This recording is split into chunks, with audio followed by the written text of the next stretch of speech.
Theatre in Middletown, and I'm talking this afternoon with Clara Rice and Howard Birt, children of a former manager at the Weiser Grand Opera House. The date is July 17th, 1985, and the time is about 1:15 in the afternoon. The afternoon outside is quite a lovely day. It's quite lovely in here, too. We're seated around a table in Mr. Birt's apartment at Westminster Village, and we're just going to talk about their recollections of experiences of their dad at the Weiser Grand Opera House. So let me begin this way. Tell us what your dad did. I called him manager, is that correct? Well, not exactly. He was a part-time worker, and he worked in the evenings. I see. And he could do that and still work in a factory, which he did for a while. And he was so fond of the theater that was one way he could do both. He could be at the theater and still have a job, and so in the evening. So he worked there and took tickets, and his regular assignment was in the gallery. All right. What is the gallery? That's the highest area. The way they used to speak of it is the main floor, the balcony, and the gallery. And the gallery had seats with a railing in front, Right. and then behind them, up almost to the ceiling, were some benches where the lowest price tickets were sold. I see. And there'd be a large group usually in that whole section. Way back for the tuppenny patrons, back Right. or the one penny patrons. And there was quite a lot of kidding around about that group, but there was always a lot of fun.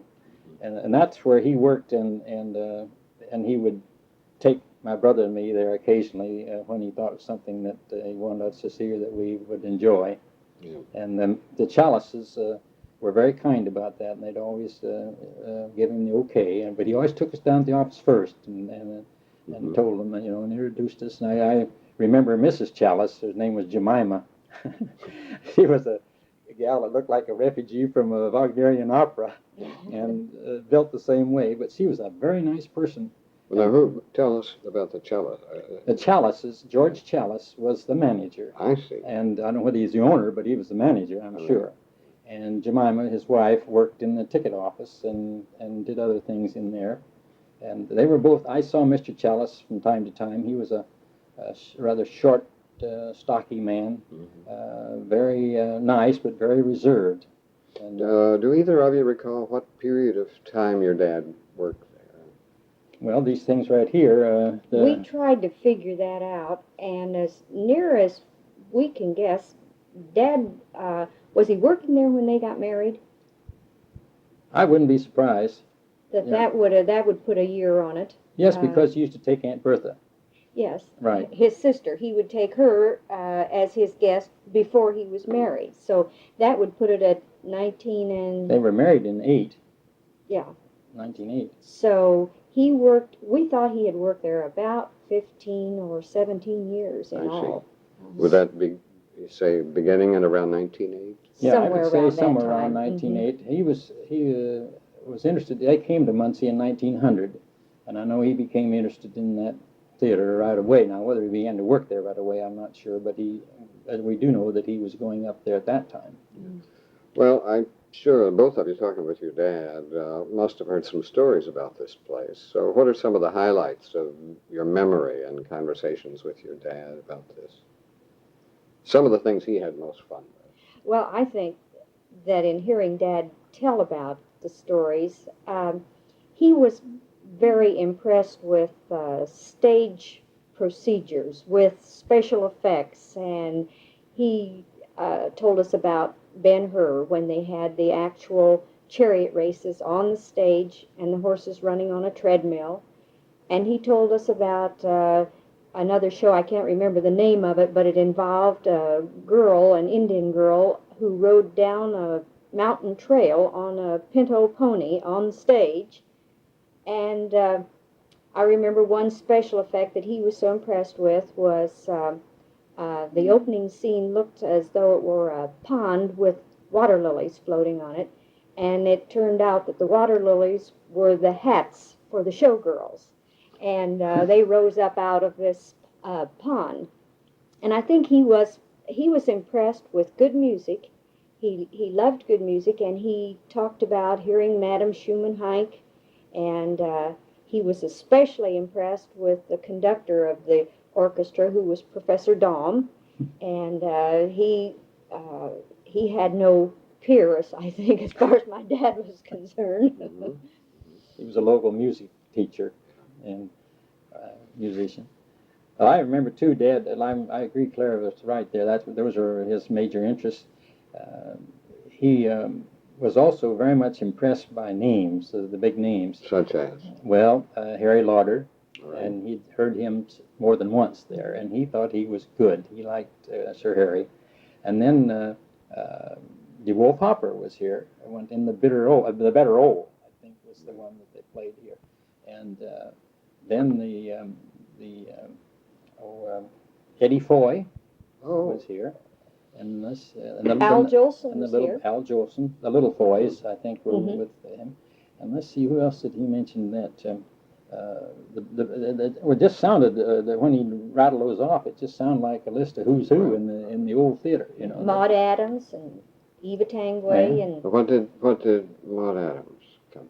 Peter Pan. Peter Pan. Or the Little Minister. It had to be one of the Well, two. I believe that the Little Minister, I think, is listed in one of these books. Right. And So maybe she came more than once. She might have. she might have, because this was on a circuit, and I can't tell you what circuit the Weiser belonged to, but they got the shows regularly here. And in fact, if you'll notice in this book, the thing that was so surprising was that shows might change as many times as 4 times a week.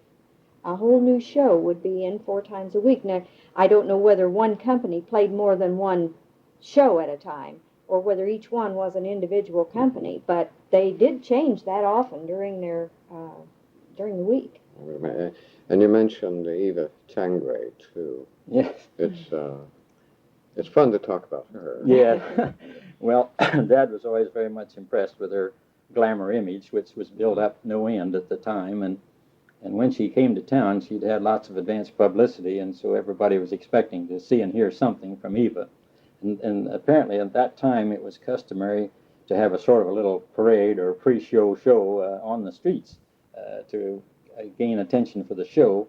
And Dad said the Eva Tangway deal was that they had her seated up on top of a big cab, a horse-drawn cab, and she had her legs crossed so that it was Her skirts up. No her doubt. skirts up as much as law would allow, and they paraded all around uptown to get all the folks warmed up on the show and give them a taste of what was to come. And I guess she must have delivered, as you told us. She didn't disappoint. No, Well, she was known as the I don't care girl, and so if she really didn't care, I imagine she attracted quite a bit of attention. Another thing Dad used to like were these beautiful extravaganzas that they evidently used to like in those musical comedies. There's one I think it was The Pink Lady, All right. and he said that was just beautiful, just delightful. The costuming, I guess, was just out of this world. And of course, in a small town like Muncie, that was something to see. You know, they weren't accustomed to seeing all that fancy dress from the big cities, and so that sort of thing appealed to people a lot. But apparently, those shows were really very attractive and very well done. Well, I remember going through that building shortly before it was destroyed. I think I went through it in 1960 or 61, and I was impressed by the largeness of the place. Not only the stage, it was the largest stage in town, but also the rooms down below were very, very large. And it's a shame that old theater really doesn't exist anymore. It is. It was a landmark. It's so beautiful. Well, I remember personally seeing Uncle Tom's Cabin on the stage there. Dad took Little Eva and Simon Legree. And little Eva went to heaven, and somehow that I remember that, but that didn't impress me nearly as much as the whipping of Uncle Tom. That burned into my mind. I never will forget that, when Simon whipped Uncle Tom to death right there before your very eyes. And then I remember the scene where Lizzie was escaping with her baby in her arms, and I can still see that the audience was looking across the river and the ice floes were moving from left to right, and you could hear the bloodhounds in the background, and Lizzie came out and to the edge of the river, and looked frantically each way, and then started to cross the ice, And then the pursuers came out with these big bloodhounds baying, And, Were they real bloodhounds? Real bloodhounds. And they really were baying. They were baying. I had always visualized maybe they would bypass the bloodhounds and that a group of men off stage right would just sound like bloodhounds. Well, maybe they did, but to the youngster, it was a full treatment as far as I was concerned. Those big dogs, and you could hear those big, deep voices of the dogs, And, of course, that poor gal running across the river there on the ice. Were you in town, either of you, when the Weiser Grand stopped bringing in live shows?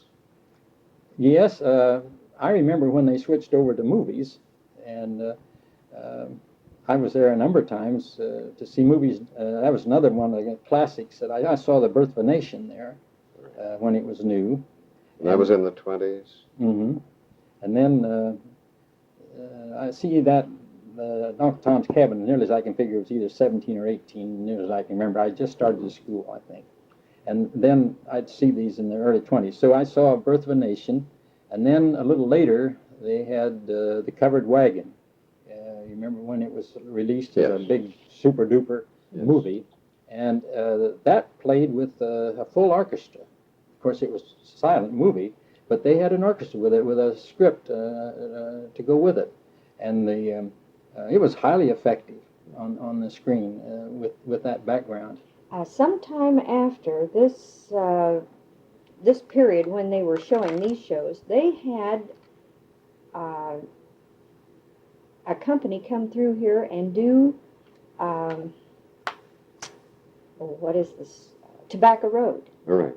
And I have a program from that, but it doesn't have a date on it.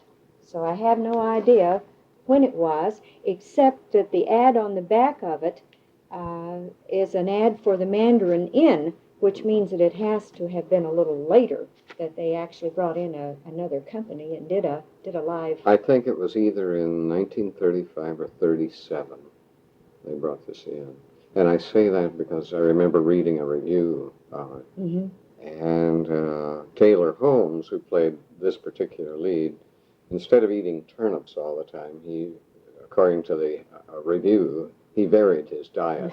I don't understand that. The dialogue may have remained the same, but I think he ate different vegetables on different occasions. And I remember seeing some community programs there. Things like, it used to be I think it was the JCs who would put on a variety type show of local talent. Mm-hmm. And I remember seeing that on the stage there one time at the Weiser. Well, as early as, I want to say 1902 or 1903, the Muncie Club here in Muncie. Where else would the Muncie Club be? Also performed at the Weiser. Well, now then there was another thing. What was the music group that Apollo Club. The Apollo Club? That was like it was a choral group. That's where Orville Harold came into the picture. He was a factory worker here. Right. And people recognized that he had a remarkable voice, and he would appear in these local shows like that. And Madame Schumann-Ike heard him. That's what got him out of Muncie, put him in the big time. She offered to pay for his training in New York. That was one of her hobbies, was to look for talent like that. Mm-hmm. And so he was a Muncie man. He's buried here, in this beach road. Well, now the Apollo Club. I think they call it the Apollo Club. Was it a men's glee club, a mixed chorus? Apparently, with that type of thing. I believe that it was. I think that it was strictly men. I'm not, but I wouldn't be sure on that. For some reason, I thought Aunt Bertha was involved in that some way. I don't remember that. But at any rate, I do know that they put on musical programs there at the Weiser. Well, now, speaking of music at the Weiser, tell us about the orchestra. Do you have any recollections of that? Well, I didn't ever hear it, but I know that my father thought that it was an excellent orchestra, and that many of the stage managers who came in with touring companies remarked about what a good pit orchestra they had. And Professor Dom, did he play it was like a French horn or a baritone, something of that sort, when they did the marching, when they had the parades before each show. And one of Dad's favorite stories was that they were out in front of the theater getting ready to start the parade, and a train sounded its whistle or horn down on the railroad by the station, and he mimicked the exact tone on his horn that he had heard on the train sound. And my father took violin lessons from him, and my aunt took piano lessons from him. So we felt that we had a little family interest in him besides just his conducting there. But I think he was very well thought of and supposed to have been a very good They musician. were mostly just local musicians, but they were people who... And they were attached to the house. Not to my knowledge. I mean, no, there was... they would always rely on this orchestra when they needed an orchestra in the pit. Right. I think what they did, a lot of those touring companies would bring in their own conductor and their own music, but they rather depended on the musicians to be local. I don't think they some of them might have carried their own musicians, but this was the local pit band whenever it was needed, was Professor Dom's orchestra. Now, are you saying D-O-N? I'm saying, I think D-A-U-M. D-A-U-M. German thumb. Now, he apparently was also a music teacher. Mm-hmm. And Very well and a known in the musical community. director. And I think he did this teaching in between the theater. Did he teach in the public schools as well? Not to my knowledge. No, I think probably just a private. If I remember correctly, Clara, Dad said he died very dramatically. He was ready to lead his orchestra one evening, and he caught their attention and raised his arms for the beginning and fell over backwards, dead. For heaven's sake. Right on the job, so he died as he lived, evidently. Yeah. But, you know, Dad was very complimentary to him, and he said he did hear lots of good comments from visiting people about the orchestra. When you think of the Weiser Grand Opera House and the live performances there, can you recall your dad also talking about any kind of competition with other theaters in town at that time? At that time, I think there was literally no competition. Nobody else tried to do anything except a little vaudeville, which they did for a while after a while at the Star. But the Star was nothing like this. Even in my day, it was not like the Weiser. No, as I understand it, was second or third rate. And the Weiser Grand was really a top-notch, front-run house. And they had good vaudeville there, too. Yes. Keith Albee, I think it was, if I remember correctly. And but they had a lot of minstrel shows and things like that. that Algie Fields minstrel show played here several and the times. Dockstetter minstrels were here. I think I heard one of those. I don't know which one it was, but I remember seeing one of the minstrel shows on the stage. Had that stage full of men in their tuxes. And Blackface. And the blackface, yeah. that's where they had the Mr. Interlocutor and Mr. Bones. Okay. Yeah. Well, they got started before the turn of the century, certainly, and they really were quite popular. And some of those minstrel shows appeared before royalty in Europe. They just went across. And also, there were people from Europe who came over to perform here, too, for that matter.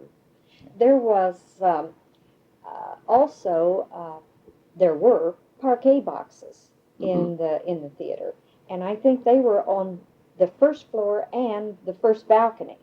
There were boxes to the side, and those were, of course, very special seats. They were terrible for movies, but they were nice for theater. Yeah. And as I recall, the interior of the theater, the stair that led to the gallery was a separate enclosed stairway, and there was a door to the bottom of it, so that I think that there was no possibility of somebody having a gallery seat and being reseated in the lower section.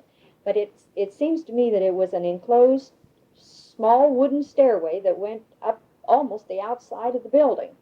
There was a man named Cassidy, as I remember, who was the head usher. Mm-hmm. A very genteel-looking man, very reserved, and it looked sort of like an English butler type, you know. And he had gray hair, and he always had it pasted down, every hair in place. And Dad reported to him. I think that he was the man who sort of coordinated the efforts of this group. Well, I know ticket prices must have changed from show to show, but do you have any recollection of what the ticket prices were? I have no idea what they charged at that time. Did you ever hear about their little organization called the TMAs, the men who worked at the Weiser? No. Dad belonged to that. They called themselves the Theatrical Mechanics of America, TMAs. Okay. And this included all the men who made the place work. I'm glad to learn about that. And they had this little group, and they had a club room over on Main Street on the second floor. As nearly as I can remember, it must be just about over where the Civic Theatre is now, somewhere along in there, one of those buildings. And Dad used to go up there on some evenings or afternoons, and they would get together when they had time off, and they'd play cards and fraternize up there, and they were always pulling practical jokes on each other. It was a live wire group. But he had a lot of fun with the TMAs. He used to talk about these are Theatrical Mechanics Association. I know that in 1908, when the Star Theater was reopened, that the largest bouquet of flowers was given to management by TMA. Well, they marched down the hall, marched down the corridor with this large bouquet of flowers and gave it to management. But before that, back in 1865, I remember, I wasn't living at the time, but an article pertaining to 1865 had a mechanics dramatic club. And I've often said to myself, what in the world is a mechanics dramatic club? And it's easy to get that confused with a theater mechanics club or association. But I'm assuming back in 1865 that it had to be a little different. Must have been. But that was an amateur group that was performing way back then.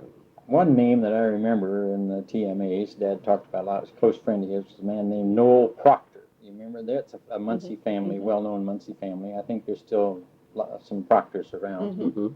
And Noel was one of that group. He took, well, this would have been roughly equivalent to a union. Sort of like a union. I don't think they ever... I don't think it met for the union, for a union purpose. I think it was more of a fraternal. There was never any arbitration involved that I ever heard of. It was just for socialization and chance to get together and talk about things that they were all interested in. And evidently it was a pretty well-knit little group there for a long time, and the same people worked there, although they didn't all work full-time like Dad. He never did work there full-time.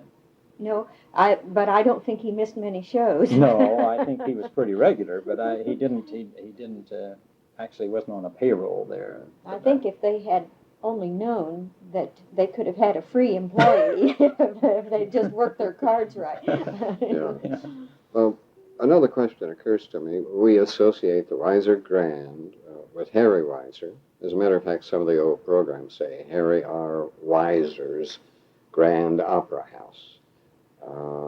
What can you tell us about Harry R. Weiser from the recollections of your dad?